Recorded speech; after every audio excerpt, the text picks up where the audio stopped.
Dalam memperingati dan merayakan Hari Raya Kristen Pentakosta atau Hari Raya Pencurahan Roh Kudus, maka perlunya gereja-gereja lokal membangun keseimbangan antara bahasa roh dengan karunia untuk menafsirkan bahasa roh, atau keseimbangan antara bahasa roh dengan karunia bernubuat.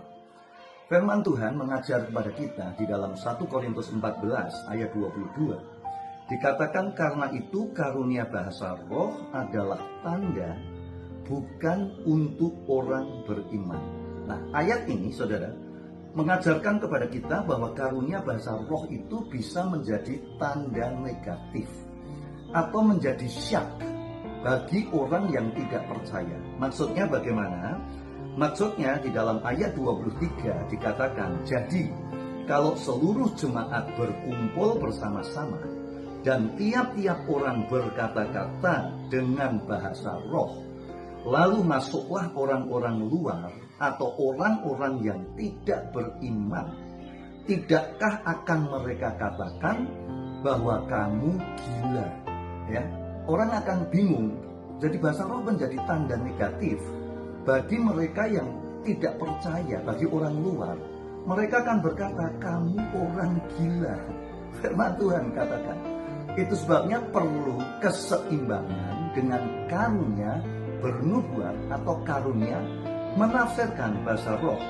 Dikatakan di dalam ayat yang ke-22 bagian B, sedangkan karunia untuk bernubuat, ya, atau saya tambahkan juga karunia menafsir bahasa roh, adalah tanda bukan untuk orang yang tidak beriman, tetapi untuk orang yang beriman. Jadi karunia bernubuat atau karunia menafsir bahasa roh itu menjadi tanda seseorang yang tidak beriman menjadi beriman. Ya. Ayatnya mari kita lihat di dalam ayat yang ke-24.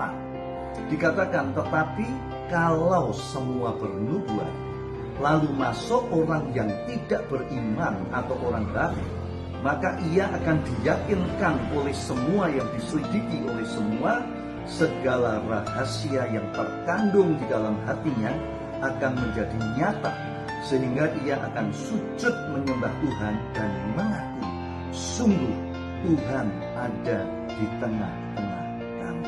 Itu sebabnya kita perlu untuk membangun keseimbangan di dalam bahasa roh dan karunia untuk menafsir bahasa roh. Di dalam ayat yang ke-39 sebagai penutup dikatakan, karena itu saudara-saudaraku, usahakanlah dirimu untuk memperoleh karunia bernubuat atau karunia menafsirkan bahasa roh. Usahakanlah, minta kepada Tuhan yang empunya karunia itu, tapi dikatakan jangan melarang orang-orang yang berkata-kata dalam bahasa roh. Jadi kita nggak bisa melarang orang-orang berkata-kata di dalam bahasa roh di sebuah gereja pada saat menyembah. Yang bisa kita minta kepada Tuhan, Tuhan berikan karunia bernubuat atau karunia untuk menafsirkan bahasa roh. Tuhan memberkati kita semua dan selamat merayakan Hari Raya Kristen Pentakosta.